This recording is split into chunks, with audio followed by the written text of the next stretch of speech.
Di awal film terlihat ada dua orang kopral muda yang bernama Tom Black dan William Scofield yang sedang beristirahat di bawah pohon dengan situasi yang sangat sejuk dan damai. Namun tiba-tiba Black yang sedang tidur itu pun tiba-tiba dibangunkan oleh Sersan Sanders. Sersan itu pun langsung memerintahkan Black untuk segera bersiap karena akan ada sebuah tugas penting. Dia juga meminta untuk menunjuk seorang partner untuk menjalankan tugas itu. Tanpa pikir panjang, Black pun langsung menunjuk sahabatnya yaitu Scofield yang juga sedang beristirahat di dekatnya itu. Sambil berjalan mengikuti sersannya, mereka melewati parit-parit pertahanan dan para prajurit yang lalu lalang. Mereka nggak tahu tugas apa yang sedang menanti mereka di sana, lalu sesampainya mereka di markas, mereka dihadapkan dengan Jenderal Erin Moore. Di ruang gelap itu, Jenderal Erin Moore langsung bertanya mana di antara mereka yang bernama Black. Black pun langsung maju, dan rupanya Black itu dipilih untuk menjalankan misi khusus ini, karena dikenal pintar membaca peta. Di tengah percakapan itu, sang jenderal juga menyinggung nama Joseph Black, yaitu seorang letnan di batalion kedua, yang juga saudara kandung dari Tom Black. Jenderal itu mengatakan bahwa nyawa kakaknya itu akan terancam jika misi ini gagal. Dan misi itu ternyata adalah mengantarkan sebuah pesan darurat untuk Kolonel Mackenzie yang sedang berada di batalion kedua. Isi pesan itu mengatakan bahwa mereka harus segera menghentikan serangan yang sudah dijadwalkan besok dan harus segera mundur. Karena kalau nggak dihentikan, maka akan membahayakan nyawa 1.600 tentara di batalion kedua itu, termasuk nyawa saudaranya si Black itu. Alasannya adalah karena saat Inggris melakukan pengintaian di udara beberapa waktu yang lalu, memang terlihat bahwa tentara Jerman telah mundur dari wilayah barat Prancis, tapi ternyata mundurnya tentara Jerman itu ternyata diam-diam berpindah ke posisi baru nih guys, di mana mereka akan menunggu para pasukan Inggris itu muncul dan lalu akan menghujaninya dengan artileri mereka. Saluran telekomunikasi telegram Inggris pun juga sudah dirusak oleh pihak Jerman itu. Jadi nggak ada banyak cara untuk menyampaikan informasi ini, dan maka dari itu mereka berdua ditugaskan untuk menemui Kolonel Mackenzie hanya untuk mengantarkan langsung pesan pembatalan serangan tersebut. Nah, setelah menerima tugas itu, mereka berdua pun lalu dibekali dengan beberapa perlengkapan seadanya karena waktunya sudah sangat mepet nih guys, yaitu harus sampai sebelum esok hari. Akhirnya mereka keluar dari markas itu dan langsung bergegas untuk menemui Letnan Leslie yang ada di garis depan untuk mendapatkan izin meninggalkan tempat. Nah, singkat cerita, mereka akhirnya bertemu dengan Letnan Leslie dan mereka mendapat izin untuk berangkat. Lalu Letnan Leslie yang mendengar tugas yang akan mereka jalani itu pun merasa kasihan pada mereka berdua karena tugas yang mereka terima itu adalah tugas mustahil dan butuh banyak keberuntungan. Sang letnan itu pun hanya bisa memberikan doa kepada mereka berdua sebelum berangkat sambil mencipratkan air minuman alkohol ke tubuh mereka. Seakan-akan itu adalah air suci untuk memberikan mereka berkat sepanjang perjalanan. Tak lupa mereka juga diberi pistol suar dan diminta untuk nanti menembakkannya jika kawasan Jerman benar-benar telah aman. Setelah itu, perjalanan pun dimulai. Dari awal saat mereka merangkak menaiki parit, langsung ada mayat kuda yang dikerubungi lalat. Gak ada apa-apa di sana kecuali mayat-mayat dan pagar kawat berduri. Mereka terus berjalan dengan waspada, namun saat Scofield menahan kawat untuk membuka jalan agar Black bisa lewat, kawat itu menancap ke tangan Scofield dan merobek tangannya itu. Tangan kiri Scofield itu pun terluka dan berdarah.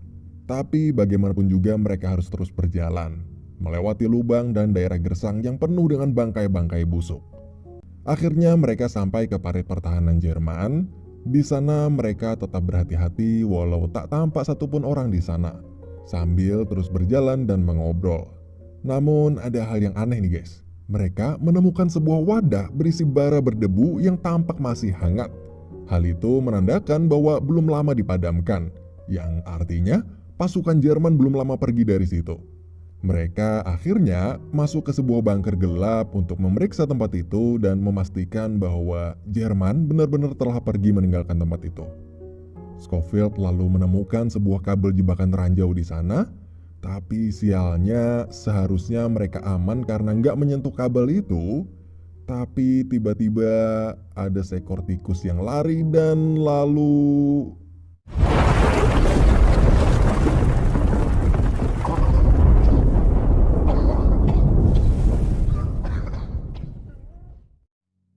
Akibat ledakan itu, untungnya Black hanya terpental aja. Akan tetapi, Scofield musnah. Ternyata Scofield terkubur di reruntuhan itu dan tubuh serta wajahnya pun tertutup debu sampai putih semua.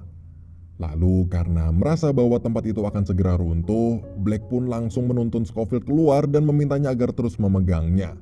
Dalam kondisi yang sulit melihat jalan karena matanya si Scofield itu kemasukan debu, akhirnya setelah melompati sebuah celah, mereka berhasil keluar. Scofield langsung membersihkan mata dan wajahnya dengan air di botol minumnya itu sampai jatah air miliknya itu habis.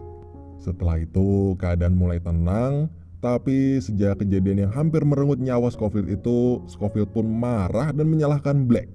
Kenapa Black memilihnya untuk menjadi partnernya di tugas yang berbahaya ini? Mendengar perkataan itu, Black hanya bisa menjawab bahwa dia mikir tadinya ini cuma tugas sederhana doang. Black lalu merasa nggak enak karena udah ngelibatin Scofield dan membuat nyawa sahabatnya itu dalam bahaya. Tapi mereka merasa udah kepalang tanggung berjalan sejauh ini dan gak ada pilihan lain selain melanjutkan perjalanan. Tak lupa sebelum itu, Black menembakkan pistol suarnya yang menandakan bahwa daerah itu benar-benar sudah ditinggalkan oleh musuh. Dan mereka pun melanjutkan perjalanan. Tibalah sampai mereka menemukan beberapa rumah kecil dan beberapa kandang ternak, namun gak tampak seorang pun di sana. Scofield lalu menemukan seember susu segar, seakan-akan pemilik tempat tersebut lupa membawa embernya sehabis memerah sapi, karena buru-buru melarikan diri dari sesuatu. Scofield lalu meminumnya sedikit dan mengisi botol minumnya yang telah kosong tadi. Gak lama kemudian mereka melihat kepulan asap dan beberapa pesawat yang sedang berperang di atas langit. Satu dari 3 pesawat itu jatuh tertembak oleh 2 pesawat lainnya dan jatuh tepat di hadapan mereka. Sebenarnya mereka sadar itu adalah pesawat musuh, namun karena rasa kemanusiaan mereka pun langsung bergegas menyelamatkan pilot Jerman yang masih hidup itu. Setelah berhasil selamat, Black pun langsung meminta Scofield untuk mengambilkan air untuk pilot tersebut. Tapi saat Scofield itu sedang mengambil air, tiba-tiba... No, no, no!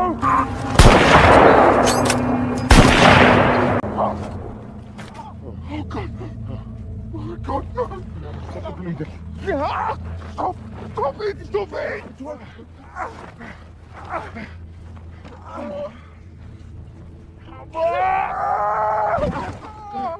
Kondisi Black yang kehilangan banyak darah itu lama-kelamaan wajahnya mulai memucat, bibir serta kulitnya juga semakin putih. Dan saat sekarat itu, Black mengatakan permintaan terakhirnya pada Scofield agar Scofield masih tetap mau untuk melanjutkan misinya itu dan menyelamatkan kakaknya yang ada di batalion kedua. Sampaikan juga salam ke ibunya bahwa dia adalah anak yang pemberani. Scofield dengan hati yang sangat perih itu pun berusaha mengiyakan semua perkataan Black, hingga akhirnya Black pun meninggal di atas kedua tangan Scofield.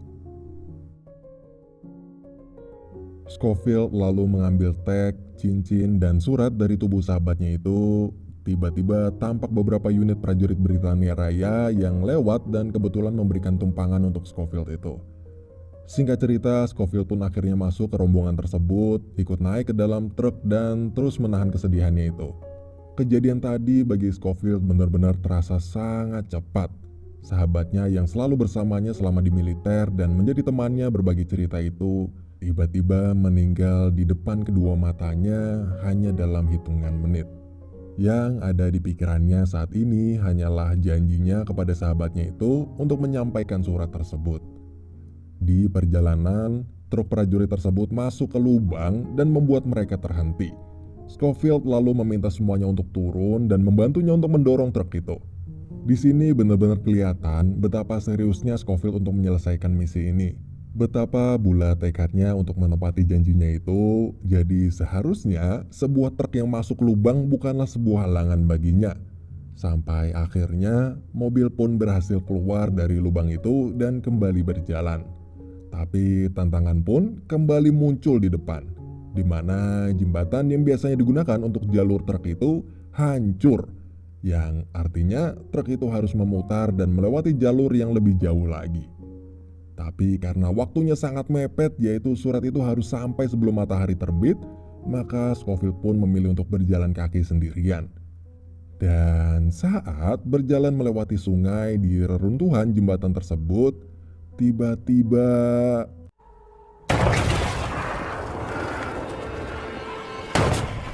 ternyata ada sniper Jerman nih guys di dalam bangunan di depan itu. Scofield pun langsung sembunyi dan membalas serangan sniper itu.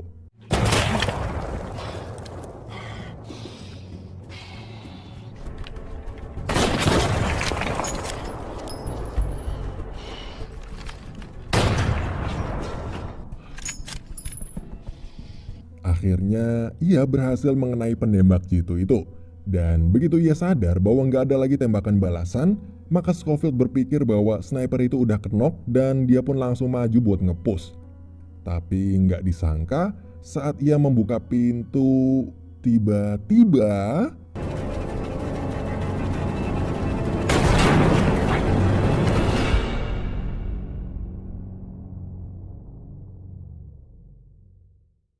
untungnya Scofield masih selamat dan hanya pingsan aja akibat benturan di kepalanya. Dan saat Scofield sadar, dia pun kaget karena ternyata hari sudah malam. Dia pun langsung bergegas pergi untuk melanjutkan misi karena surat itu harus sampai sebelum matahari terbit. Di perjalanan itu, ia melihat langit malam yang terus-menerus terang benderang karena pistol suar yang terus ditembaki pihak Jerman untuk melacak keberadaan musuh. Dan saat berjalan itu, tiba-tiba Scofield berpapasan dengan prajurit Jerman yang langsung mengejar dan menembakinya. Saat kabur itu tanpa sengaja ia menemukan tempat persembunyian yang cukup aman, yang ternyata di sana juga ada seseorang di dalamnya, seorang wanita Prancis dan seorang bayi.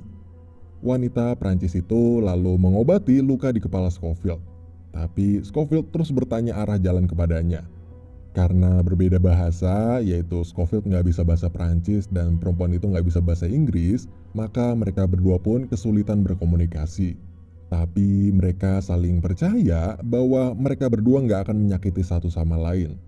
Scofield lalu ingat bahwa ia mempunyai susu yang tadi dimasukkan ke botol kosongnya dan memberikannya ke si bayi. Dalam kondisi yang tenang itu, Scofield pun merasa sangat nyaman di situ. Yang mana suasananya sangat berbeda dengan kondisi di luar. Melihat kecantikan dan kebaikan hati wanita itu, dan wanita itu juga melihat kelembutan hati dari Scofield yang sangat berbeda dengan para tentara lain di luar sana, mereka berdua pun saling jatuh cinta. Namun, tiba-tiba Scofield kembali sadar dan teringat lagi pada tugas pentingnya itu. Wanita Prancis itu memohon untuk tidak meninggalkannya, tapi bagaimanapun juga Scofield harus bergegas pergi. Lonceng pun telah berbunyi dan menandakan bahwa sebentar lagi pagi akan tiba. Scofield pun langsung keluar dan bergegas, namun ia nggak sengaja berpapasan dengan prajurit musuh lagi dan ia pun dikejar-kejar. Sampai akhirnya Scofield melompat ke sebuah sungai. Scofield lalu terbawa arus sungai itu yang membawanya jauh tanpa arah.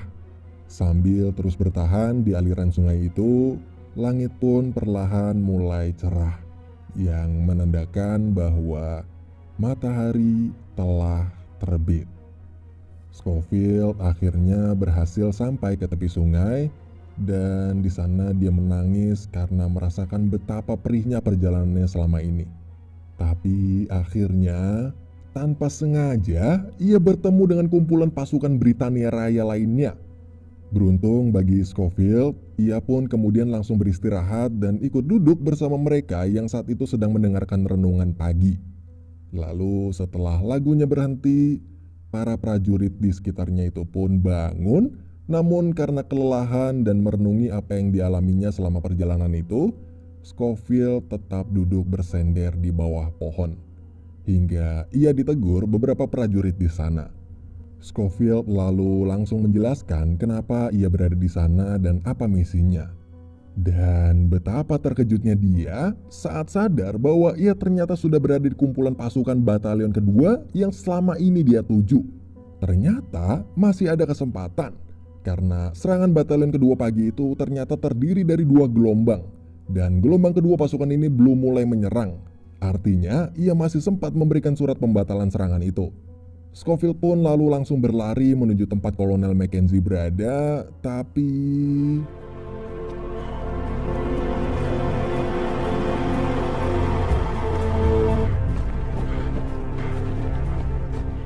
Ia terus berlari menerobos kumpulan manusia itu dan menanyakan ke seluruh orang yang ditemuinya di parit di mana tempat Kolonel Mackenzie berada.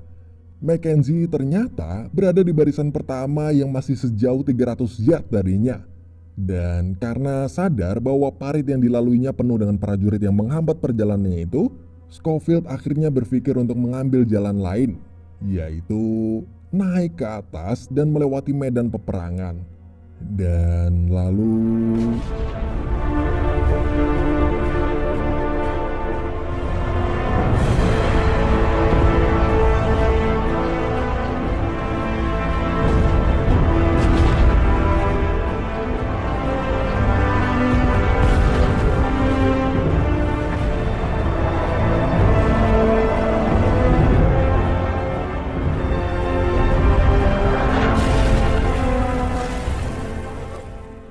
akhirnya ia berhasil sampai di tempat Kolonel Mackenzie berada.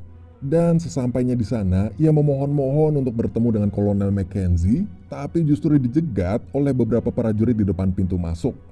Karena terus memaksa, akhirnya Scofield berhasil masuk ke dalam dan segera memberikan pesan pembatalan serangan itu. Lalu Kolonel Mackenzie yang telah membaca surat itu pun langsung memerintahkan untuk menghentikan penyerangan gelombang kedua itu. Pada momen ini, Scofield merasa benar-benar telah kosong karena telah berhasil menyelesaikan misinya. Nggak ada kebahagiaan dan nggak ada kesedihan. Mata, pikiran, dan hati Scofield saat itu benar-benar terlihat sangat kosong.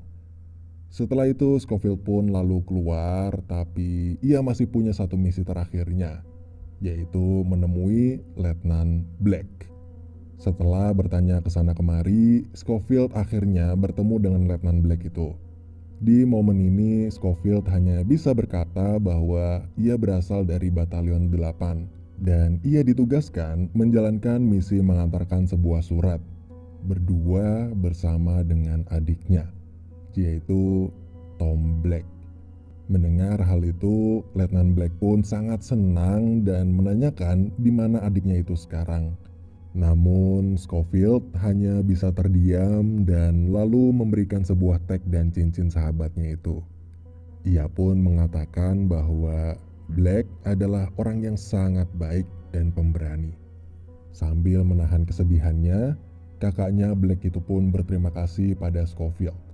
Scofield lalu berjalan perlahan mendekati sebuah pohon. Ia pun duduk bersandar di sana, merasa sangat lelah dan lega karena telah menyelesaikan semua misi yang diberikan kepadanya. Persis seperti adegan pertama di awal film, di mana mereka berdua sedang duduk di bawah pohon, namun kali ini hanya tinggal Scofield sendirian di bawah pohon itu.